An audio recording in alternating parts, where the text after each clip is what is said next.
नमस्कार, मैं हूं अनुराग दीक्षित। आज हम बात करेंगे मशहूर कंटेंट क्रिएटर और बाल संत के नाम से विख्यात अभिनव अरोड़ा की। एक बालक जो आध्यात्म की बातें करता है, एक लड़का जो खुद को भारत का सबसे युवा आध्यात्मिक वक्ता बताता है, और एक बार फिर वो चर्चा में है। लेकिन इस बार उसके वायरल होने की वजह उसका सत्संग या कोई आध्यात्मिक वीडियो नहीं है।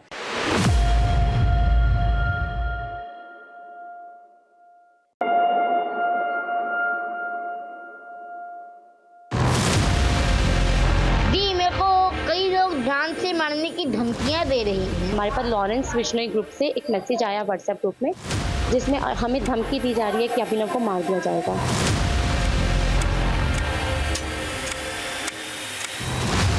मेरी वजह से मेरी बहन भी स्कूल नहीं जा पा रही है। अभिनव को वो जान से मार देंगे। बात मेरी भक्ति की आ गई, मेरी भक्ति को नकली कहा जा रहा है। अब हम बर्दाश्त नहीं करेंगे। अब मेरी मैया को तो कोस उठाने से भी डर लग रहा है। मैं तो सनातन धर्म का प्रचार करना चाहता हूँ।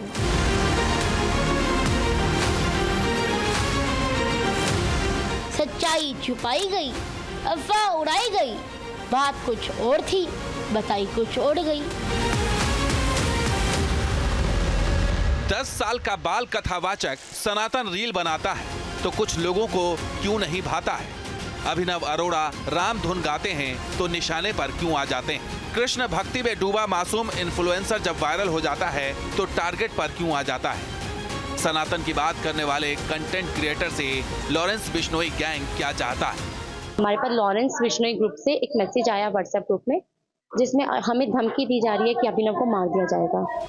पहले ट्रोलर्स ने किया टारगेट, फिर ट्रोल आर्मी ने मासूम की भक्ति का उड़ाया मजाक, और अब एक डॉन बाल कथावाचक के पीछे पड़ गया है। सवाल यह है कि आखिर बाल संत के ज्ञान से कुछ लोग क्यों हो रहे हैं परेशान। बाल कथावाचक अभिनव अरोड़ा को परेशान करने के पीछे किसका है रोल। बाल संत को क्यों किया जा रहा है ट्रोल।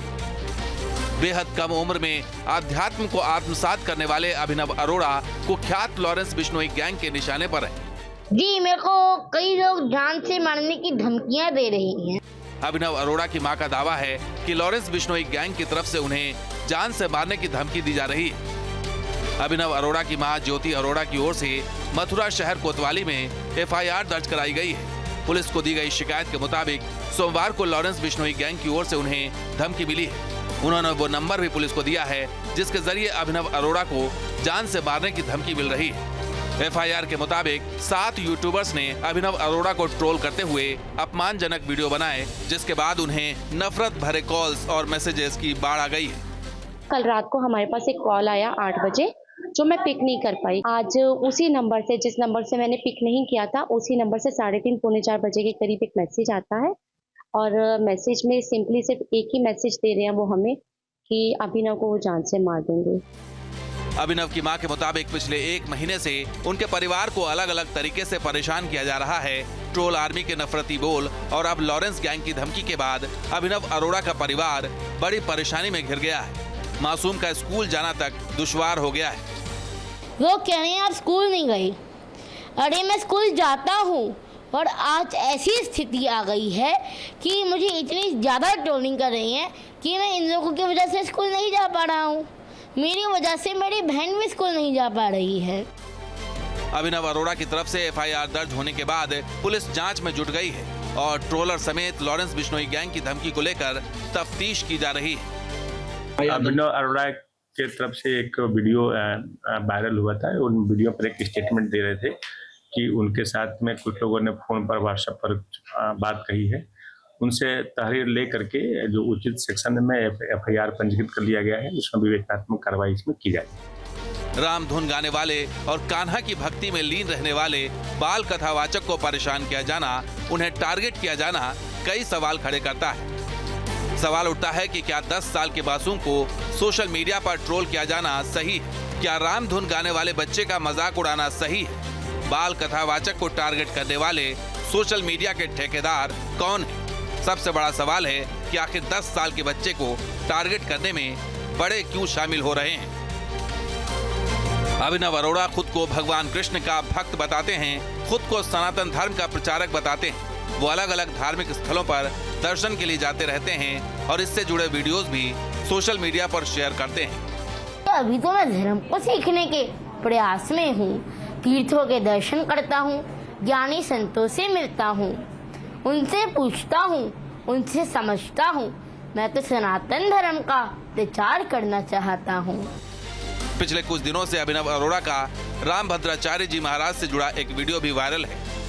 राजा रामचंद्र भगवान की। आप पर नीचे जाओ, इनको करो नीचे, पहले इनको मर्यादा है मेरी। चलो भाई। ये वीडियो सोशल मीडिया पर वायरल हो रहा है। लोग इस वीडियो पर तरह तरह के कमेंट्स कर रहे हैं। अब इस वीडियो पर खुद रामभद्राचार्य जी महाराज का एक बयान सामने आया है। इस मामले पर स्वामी रामभद्राचार्य ने प्रतिक्रिया दी है और अभिनव को मूर्ख कहते हुए डांट की वजह बताई है। इतना मूर्ख लड़का है वो कहता है कि कृष्ण उसके साथ पढ़ता, शिष्यता से मुझको बोलने का मायना नहीं। भगवान के उसके साथ पढ़ेंगे। मैंने तो वृंदावन में उसको बहुत डांटा था। इस वीडियो को लेकर भी ट्रोल आर्मी बाल कथावाचक के पीछे पड़ी हुई है, जबकि अभिनव के मुताबिक सच को छिपाया जा रहा है। सबने डाला कि रामभद्राचार्य महाराज जी ने मुझे मंच से उतारा, लेकिन ये किसी ने नहीं डाला कि उसके बाद मुझे अपने रूम में भी बुलाया था और आशीर्वाद भी दिया था, जो वीडियो आज भी सोशल मीडिया पर अपलोड है। हम वो वीडियो प्रतापगढ़ का नहीं है, वो वीडियो आज से 1.5 साल पुराना 2023 वृंदावन का है। क्या कृष्ण भक्ति में डूबे बाल संत को टारगेट करने के पीछे कोई बड़ी साजिश है? दरअसल अभिनव अरोड़ा के पुराने बयानों को भी तोड़ मरोड़ कर पेश किया जा रहा है। इसके जरिए सोशल मीडिया पर उनके खिलाफ नफरत फैलाने की साजिश की जा रही है। ऐसा एक कथित बयान है मांसाहार को लेकर। हालांकि अभिनव के मुताबिक ये सब कोरा झूठ है। मैंने ऑनलाइन पोयम सुनी थी और मैंने दोहरा दी थी। वो 4 साल पुराना वीडियो है और वो मैंने ऑनलाइन पोयम सुनी थी और दोहरा दी थी। मैं प्याज लहसुन भी नहीं खाता, सात्विक भोजन पाता हूँ मैं। इन तमाम विवादों और कथित आरोपों का जवाब देने और अपना पक्ष रखने के लिए अभिनव अरोड़ा खुद न्यूज नेशन पर आए और तमाम सवालों का जवाब दिया। अभिनव अरोड़ा ने खुद पर लगे पब्लिसिटी स्टंट के आरोपों और रामभद्राचार्य जी महाराज से जुड़े विवाद पर क्या कहा, आपको दिखाते हैं। अभिनव अरोड़ा चर्चा में आए हैं एक विवाद की वजह से, जो कथित रूप से शुरू हुआ जगत गुरु स्वामी रामभद्राचार्य जी महाराज के मंच से, और फिर अभिनव अरोड़ा के लिए रामभद्राचार्य जी महाराज के एक बयान के बाद सोशल मीडिया पर मानो आग सी लग गई है। तमाम आरोपों और विवाद का जवाब देने न्यूज नेशन के मंच पर मौजूद हैं अभिनव अरोड़ा।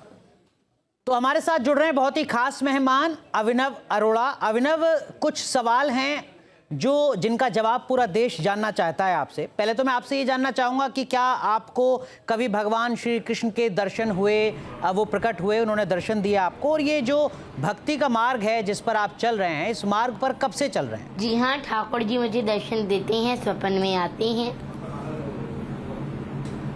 और इस भक्ति के मार्ग पर कब से चल रहे हैं आप अभिनव? तब कितनी उम्र थी आपकी? राधा रानी की कृपा से कम उम्र में ही आध्यात्मिक जागृता कर दी मुझमें। तब लगभग कितने साल के थे आप अभिनव, कुछ याद है आपको? 3-4 साल का था। तब आप 3-4 साल के थे। लेकिन आपने आध्यात्म और ये भक्ति का मार्ग ही क्यों चुना अभिनव? देखिए, राधा रानी की कृपा हुई मुझ पर कि राधा रानी ने मुझे लगन लगा दी।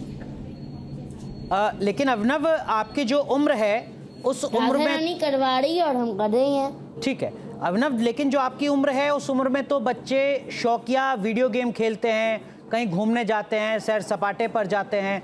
आप मंदिर में पूजा अर्चना कर रहे हैं, भजन कर रहे हैं, कुछ अटपटा सा नहीं लगता आपको? खुद को थोड़ा अजीब सा नहीं लगता? अगर कम उम्र में भक्ति करना गुनाह है तो ये गुनाह मैं 10 बार करूँगा, 100 बार करूँगा, 1000 बार करूँगा, 1,00,000 बार करूँगा।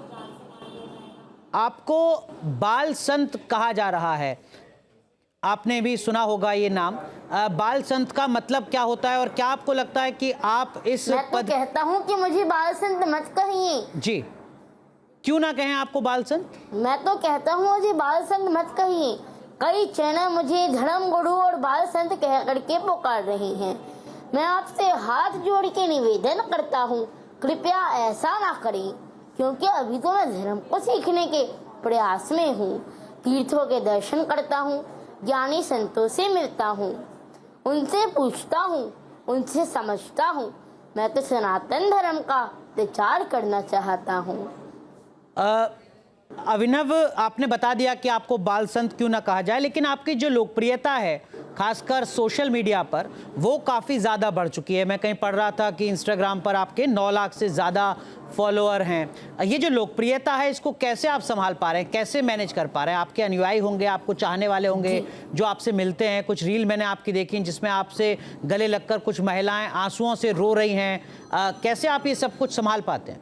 देखिए, मुझे उस समय खुशी होती है, लेकिन वो मैं कान्हा जी के चरणों में, मेरे कृष्ण जी के चरणों में समर्पित कर देता हूँ। मैं आपको एक कहानी के माध्यम से समझाता हूँ। एक राजा था, उसका बहुत ही प्यारा सा हाथी था। जब भी राजा शहर में निकलता तो उस हाथी पर बैठ के निकलता था, तो सब उन्हें प्रणाम करते थे। तो हाथी को भी बहुत गर्व होता था, सब मुझे प्रणाम कर रहे हैं। लेकिन एक समय आया जब राजा की मृत्यु हो गई, तो हाथी शहर में निकला तो हाथी को कोई प्रणाम ही नहीं कर रहा था, सलाम ही नहीं कर रहा था। तो हाथी चिंता में, मुझे कोई प्रणाम क्यों नहीं कर रहा? फिर उसे समझ में आया, लोग प्रणाम मुझे नहीं कर रहे थे, मेरे ऊपर बैठे हुए उस राजा को कर रहे थे। तो मुझे हाथी जैसा कोई भी भ्रम नहीं है।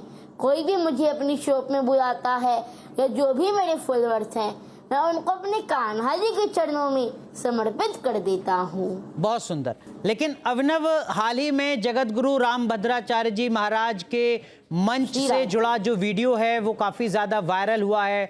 उसके चलते आप एक बार फिर चर्चा में हैं, ढेरों सवाल आपसे पूछे जा रहे हैं। आप क्या कहेंगे उस पूरे विवाद पर?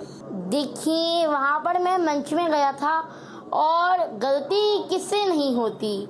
हनुमान जी ने भी बाल्य अवस्था में सूरज पे लपक के गए थे। मतलब गलती तो बाल्य अवस्था में हर किसी से होती है। और वो वीडियो इंदेश महाराज जी के यहाँ रामभद्राचार्य महाराज जी की कथा थी, तो वहाँ पर मैं गया था मंच पर। तो मुझे मंच की गरिमा नहीं पता थी कि यहाँ पर साइलेंट रहना है, यहाँ पर चुप रहना है। तो उनके दर्शन करके मैं भक्ति में लीन हो गया था। तो मैंने राम जी के नाम का जयकारा लगाया। 8-9 साल की उम्र में कौन गलती नहीं करता? ठीक है, लेकिन और सबने डाला कि रामभद्राचार्य महाराज जी ने मुझे मंच से नीचे उतारा। ये किसी ने नहीं डाला कि उसके बाद मुझे अपने रूम में भी बुलाया था और अपना आशीर्वाद भी दिया था। ठीक है, अभिनव, आप हमारे साथ बने रहिए। हमारे साथ उज्जवल शांडिल्य जी महाराज जी हैं, देश के जाने माने कथावाचक हैं, जो शिष्य हैं जगत गुरु रामभद्राचार्य महाराज जी के। और उस दिन जब ये वीडियो आपकी वायरल हुई है, उस दिन वो खुद भी मंच पर मौजूद थे। उज्जवल शांडिल्य जी, ये जो बात अभिनव बता रहे हैं, इसमें कितनी सच्चाई है? ये बात तो सत्य है कि मुझे गर्व है कि उन्होंने मुझे दान के रूप में आशीर्वाद दिया था। शांडिल्य जी, दिसंबर 2023 में वृंदावन में श्री कृष्णचंद्र शास्त्री जी के आवास पर पूज्यपाद जगत गुरु जी की कथा चल रही थी। उसी कथा में ये आदरणीय ये बाल संत जिन्हें आप कह रहे हैं अरोड़ा जी, अभिनव अरोड़ा जी, ये भी पधारे थे। तो इन्होंने गुरुदेव के मंच पर, ये जो वीडियो वायरल हो रही है पूज्यपाद गुरुदेव जी के मंच की वीडियो है और दिसंबर महीने की है। ये बात सत्य है। अब रही बात है कि इन्होंने कक्ष में जाकर आशीर्वाद लिया था, तो ये पूर्व में इन्होंने आशीर्वाद लिया था, ये सब जानते हैं। लेकिन इसके बाद गुरुदेव ने इन्हें वापस बुलाया और फिर से आशीर्वाद दिया, ऐसा स्मरण हम लोगों को नहीं है। अभिनव, आपने सुना शांडिल्य जी को, वो बता रहे हैं कि पहले आपने आशीर्वाद लिया था, उसके बाद आप मंच पर गए थे, जगत गुरु रामभद्राचार्य जी नाराज हुए, आपको मंच से उतार दिया। आप कह रहे हैं कि नहीं, बाद में बुलाया था और बाद में आशीर्वाद दिया था। शांडिल्य जी जो उस वक्त खुद मंच पर मौजूद थे, वो कह रहे हैं कि बाद में आशीर्वाद लिया, मुलाकात की, ऐसी कोई जानकारी नहीं है। ये वीडियो आज भी सोशल मीडिया पर अपलोड है, इंस्टाग्राम पर अपलोड है, आप उसको जाकर के देख सकते हैं। तो मतलब आप कह रहे हैं कि जब मंच से उतारा जगत गुरु रामभद्राचार्य जी ने, तो दोनों वीडियोस में वस्त्र सेम है। नहीं, वो तो बात शांडिल्य जी भी कह रहे हैं, लेकिन शांडिल्य जी कह रहे हैं कि मंच से उतारने के बाद नहीं बुलाया। महाराज जी ने मुझे रूम में आशीर्वाद दिया था, इसे 3 करोड़ लोग देख चुके हैं। शांडिल्य जी, सुना आपने अभिनव अरोड़ा को, वो कह रहे हैं 3 करोड़ लोग सोशल मीडिया पर देख चुके हैं। मैं तो कह ही रहा हूं कि गुरुजी ने आशीर्वाद दिया था। गुरुजी हर किसी को आशीर्वाद देते हैं, जो भी उनके चरणों में पहुंचता है, चाहे वो बालक हो, बूढ़ा हो। लेकिन हम लोग जितने लोग साथ में उनके रहे हैं, सेवा में की है, सबको ये पता है कि पहले ही इन्होंने आशीर्वाद लिया और बाद में मंच पर ऐसी घटना घटी। तो ये जो कह रहे हैं कि बाद में गुरुजी ने इनको बुलाया, तो ऐसा स्मरण हम लोगों को किसी को नहीं है। ठीक है अभिनव, जो उस वक्त मंच पर मौजूद थे शांडिल्य महाराज जी, वो कह रहे हैं कि ऐसी कोई जानकारी नहीं है कि बाद में गुरुजी ने आपको बुलाया और आशीर्वाद दिया। पहले बुलाया था, पहले आशीर्वाद दिया था, वो वही कपड़े होंगे जिन कपड़ों में आप पहले मिले, उन्होंने आशीर्वाद दिया। उसके बाद आप मंच पर पहुंचे, मंच से उन्होंने उतार दिया। नहीं, पहले मंच से उतारा था और उसके बाद आशीर्वाद दिया था, ये झूठ है। ठीक है अभिनव, एक चीज और जिस पर जगत गुरु रामभद्राचार्य जी काफी ज्यादा नाराज हैं आपसे, वो ये कि वो कह रहे हैं, आपत्ति जता रहे हैं वो, कि ऐसा कैसे हो सकता है कि आप दावा कर रहे हैं कि भगवान श्री कृष्ण मेरे साथ किताब पढ़ते हैं, पुस्तक पढ़ते हैं। सामने होटल में आ गए थे कथा के बाद। अभिनव, जगत गुरु रामभद्राचार्य जी काफी ज्यादा नाराज हैं आप पर, क्योंकि आप कहते हैं कि भगवान श्री कृष्ण तो मेरे साथ शास्त्र पढ़ते हैं। किसने राम और कृष्ण को पाया है मूर्ख ना हुए? मूर्ख हुए बिना किसने राम और कृष्ण को पाया है? तो आप कह रहे हैं कि आप इस प्रश्न का जवाब दीजिए, फिर मैं आपके हर प्रश्न का जवाब दूंगा। ठीक है अभिनव, आपकी कुछ पुरानी वीडियोस भी वायरल हो रही हैं, ये लोग जानना चाहते हैं। मैं पागल हूँ वृंदावन का, मैं पागल हूँ राधा रानी का, मैं एक्सेप्ट करता हूँ। ठीक है अभिनव, आप कभी मांसाहारी रहे हैं क्या? अभी मांसाहारी हैं? प्रयास में हूँ। अभिनव, नॉन वेजिटेरियन आप कभी थे या अभी हैं? मैं शुद्ध शाकाहारी हूँ, मैं प्याज लहसुन भी नहीं खाता, मैं सात्विक भोजन ही पाता हूँ। आपकी एक वीडियो बहुत वायरल हो रही है जिसमें लॉकडाउन का है, जिसमें मैंने ऑनलाइन एक पोयम सुनी थी और मैंने दोहरा दी। अभिनव, वो जो आपकी बात है जो वीडियो में वायरल हो रही है, जिसमें आप अपनी मम्मी का जिक्र कर रहे हैं, ये कहते हुए कि मैं चिकन बनाती हैं मम्मी मेरे लिए, उस वीडियो की क्या सच्चाई है? मैं खाता हूँ चिकन। देखिए, वो वीडियो लॉकडाउन का है और उसमें मैंने ऑनलाइन पोयम सुनी थी और दोहरा दी। वो पोयम बहुत बड़ी है, लेकिन इसको टारगेट किया जा रहा है, इसी पे फोकस किया जा रहा है। लेकिन अभिनव, क्या आपको नहीं लगता कि ये गलत है कि जो इतना बड़ा संत है, जो धर्म के लिए धर्म मार्ग पर आगे चल रहा है, वो लॉकडाउन में ही सही चिकन की बातें कर रहा है, उसके मुंह से शब्द निकल रहा है चिकन। अगर आप भक्ति के मार्ग पर चल रहे हैं, सनातन के मार्ग पर चल रहे हैं, तो क्या आपके मुंह से चिकन जैसा शब्द निकलेगा? ये उचित वो पोयम थी ना, मैंने पोयम सुनी थी और उसको दोहरा दी थी। अरे वो तो पोयम थी ना, पोयम में तो कुछ भी हो सकता है। अच्छा, वो सत्य थोड़ी था। तो क्या कुछ भी 4 साल पुराना वीडियो है अभिनव, लेकिन धर्म मार्ग पर चलने वाला व्यक्ति कुछ भी बोल सकता है। मैं प्याज लहसुन भी नहीं खाता, सात्विक भोजन क्या खाता हूं। धर्म मार्ग पर चलने वाला व्यक्ति कुछ भी बोल सकता है? अभिनव, संजीव अग्निहोत्री जी, क्या ये संभव है? आप चिकन बोलेंगे, आप मदरा बोलेंगे, आप प्रमोट करेंगे उन सारी अरे हमसे तो बेटा इन्होंने कहा कि तब मुझे समझ नहीं थी। अभी जो बोला इन्होंने, जो शब्द बोला, हम उसको बोलना नहीं चाहते। एकादशी का व्रत है और वैसे भी नहीं बोलते। तो जो चीज अशुद्ध अपवित्र है उसका नाम तो हम धोखे में भी नहीं लेना चाहते हैं। तो इसलिए इस तरह का धर्म का वातावरण जहां हो, शास्त्रीय वातावरण जहां हो, जहाँ राधा रानी का नाम है, श्री कृष्ण का नाम है। डॉक्टर कक्कड़, मैं अभिनव आपसे एक दो सवाल पूछूंगा कि आप स्पोर्ट्स देखते हैं, क्रिकेट देखते हैं, आपका फेवरेट प्लेयर कौन है? कौन से आप स्पोर्ट्स में रुचि है आपकी? नहीं, मैं नहीं देखता क्रिकेट। आप कोई स्पोर्ट्स, कुछ नहीं, कोई भी स्पोर्ट्स नहीं देखते आप? चेस देखते हैं आप? चेस खेलते हैं? कुछ तो खेलते होंगे आप? नहीं। अच्छा, अब एक और चीज, आपने लास्ट मूवी कौन सी? सिर्फ अध्यात्म में रुचि है। नहीं, बहुत अच्छा है, आप बहुत अच्छा कर रहे हैं और करते रहिए, कोई उसमें वो नहीं है।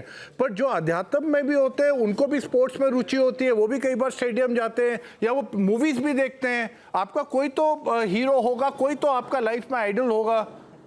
कौन है आपका फेवरेट हीरो? अच्छा, स्कूल में आपकी कौन सी फेवरेट टीचर? कान्हा जी है मेरे, सब कुछ। बहुत बढ़िया, वेरी गुड। अच्छा, स्कूल में आपकी फेवरेट टीचर, आपके अच्छे दोस्त? अभिनव अरोड़ा, लेकिन आपने गुरु लेकिन बनाया। सवाल का जवाब देने में दिक्कत क्या है? संजीव अग्निहोत्री, आपने गुरु बनाया बेटा, कहीं से गुरु मंत्र धारण किया? कौन सा स्कूल में, ये क्यों बताऊं? नहीं, गुरु आपने बनाया कि नहीं? आपने जो भागवत करते हो, रामायण करते हो, बिना गुरु का ही करते हो आप? आपका कोई आध्यात्मिक गुरु है क्या अभिनव? मैं भी बिहारी जी को ही अपना गुरु मानता हूं। ऐसा नहीं होता है, ये फ्रॉड है। ऐसे नहीं, किसी को भी गुरु मान लोगे, ऐसा नहीं होता। गुरु मैं बिहारी जी को ही अपना गुरु मानता हूं। ऐसा नहीं होता है। कृष्णम वंदे जगत गुरु। नहीं, ऐसे कृष्णम वंदे जगत गुरु नहीं है। अच्छा अभिनव,